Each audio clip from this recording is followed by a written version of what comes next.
Namaskar to everyone. This is Neha Rajput. Again we are here to learn something. चलो तो आज हम समझते हैं किसके बारे में, असेसमेंट इम्प्रूवमेंट के बारे में, है ना। तो असेसमेंट इम्प्रूवमेंट का मतलब क्या होगा, मतलब आप असेस क्यों कर रहे हो लोगों को, है ना।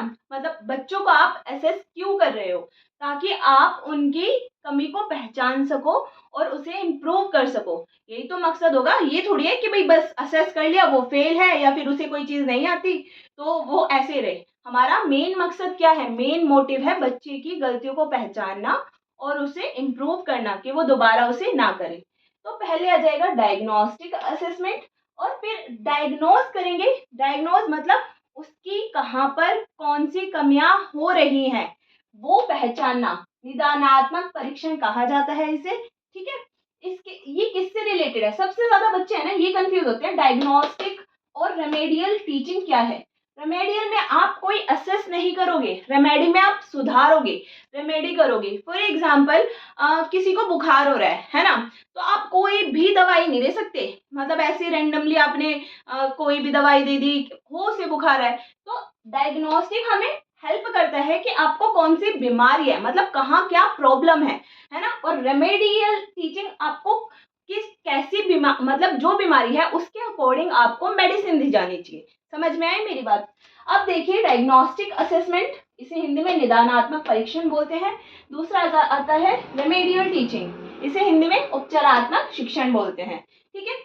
रिलेटेड टू फॉर्मेटिव असेसमेंट, जैसे कि फॉर्मेटिव असेसमेंट केवल और केवल लास्ट में नहीं लिया जाएगा पूरे साल के, वो बीच बीच में लिया जाता है। तो डायग्नोज तभी तो होगा ना, हम बीच में जैसे लर्निंग हो रही है ना, टीचिंग लर्निंग प्रोसेस चल रहा है उसी के दौरान में, तो ये रिलेटेड किससे करेगा, ये फॉर्मेटिव असेसमेंट से रिलेट करेगा।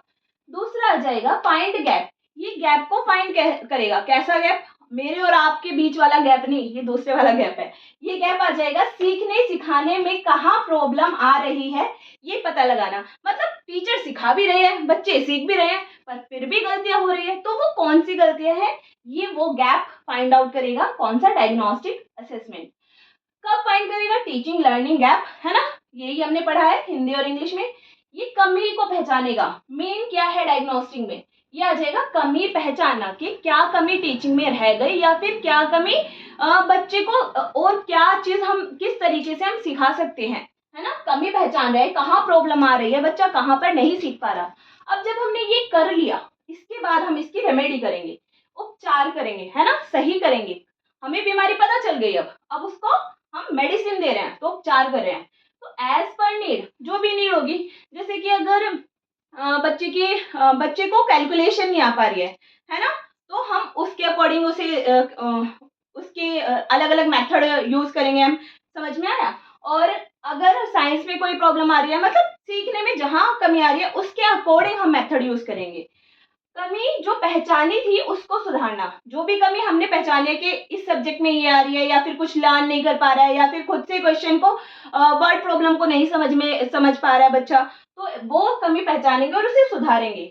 डिफरेंट फॉर स्टूडेंट, अब सोचिए कोई भी एक नहीं है इंडिविजुअल, मतलब कोई भी समान नहीं है इस दुनिया में, है ना।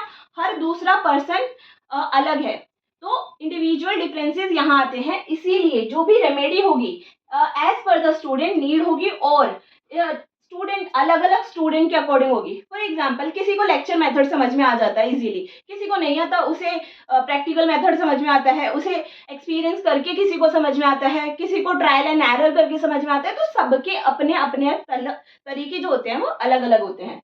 लास्ट में ये क्रिएटिव टीचिंग होगी, ऐसे नहीं होगी मोनोटनी आ गई है भाई, सब नीरस है, टीचर भी नीरस है, स्टूडेंट भी नीरस है। तो एक क्रिएटिव टीचिंग होगी ताकि रेमेडी को ठीक किया जा सके, क्योंकि प्रॉब्लम तो पहले कर ही रहा है, आप सिखा चुके हो। अब आपको कुछ ऐसा क्रिएटिव करना है कि बच्चा एकदम से सीख जाए, ठीक है। तो मेरे ख्याल से आपको आज समझ में आ गया होगा। तो आज के लिए इतना ही, अब मिलते हैं फिर कल, तब तक के लिए धन्यवाद।